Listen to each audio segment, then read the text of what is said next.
February 22nd, 2022, Russia invaded Ukraine. This was a major event in the global sphere at this time, and it is what I'm going to be discussing for culture and context. My name is Hunter Ward. For the description of the topic, I'm going to be discussing the Russian-Ukrainian war in regards to Chapter 4 and its relation to history and its relation to intercultural communication. Specifically regarding the ongoing war. I believe that the current war between Russia and Ukraine was precipitated by long-standing historical aggression between the two nations, with strained intercultural communication being a primary factor in the eventual deterioration of goodwill between the two. I don't think it's surprising to anyone that Russia and Ukraine devolved into their current state of hostilities due to the ongoing and prevailing history between the two nations.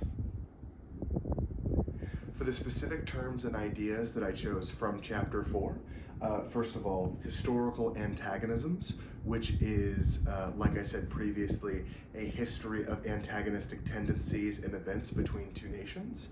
And my example for that would be the 2014 Ukrainian Revolution, which was heavily encouraged and precipitated by Russian elements, and then the subsequent Russian annexation of the Donbas region of Ukraine.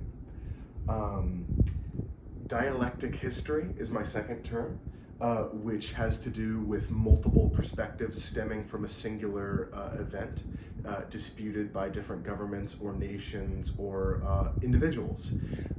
So, for example, the Russian takeover of Crimea, in Ukraine, of course, it was heavily, it was disputed, it was talked down, it was openly regarded by most of the world as open hostilities at that point in time.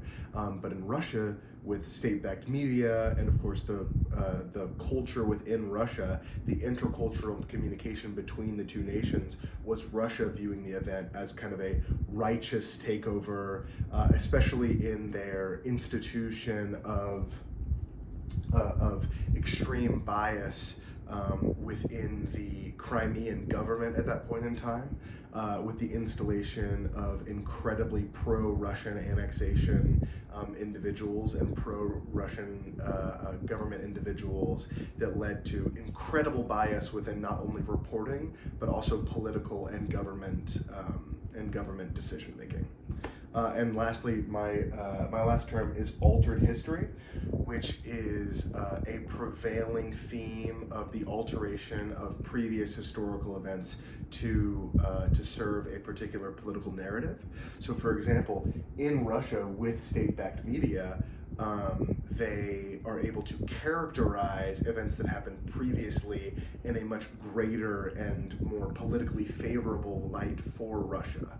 Like, for example, Russian citizens, when being told about the current invasion into Ukraine, view that as a peacekeeping operation, as it's stated by the state-controlled media. And as reported by AP News, precipitated by a large media and communicational push in terms of viewing Ukraine as, oh, it's always been a part of Russia, and we are moving in to restore order, and these small territories need to be annexed back into Russia, despite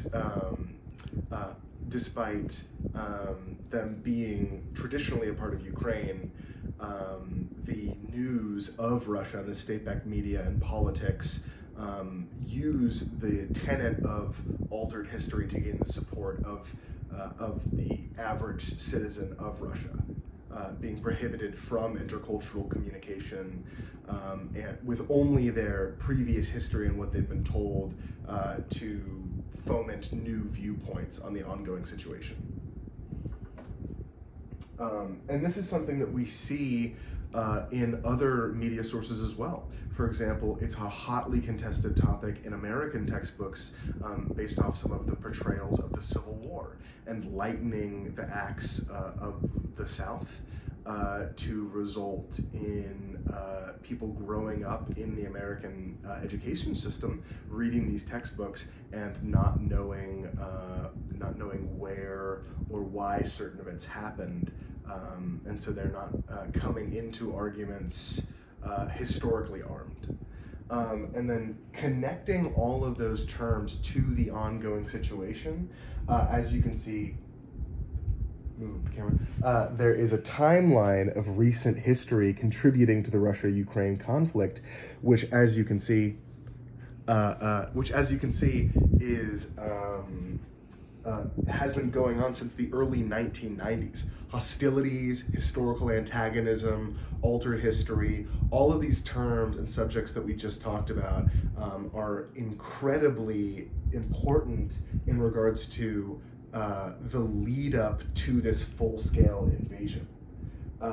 The consistent hostilities and the consistent antagonism, even when not actively in military conflict with one another, obviously led up to the current invasion.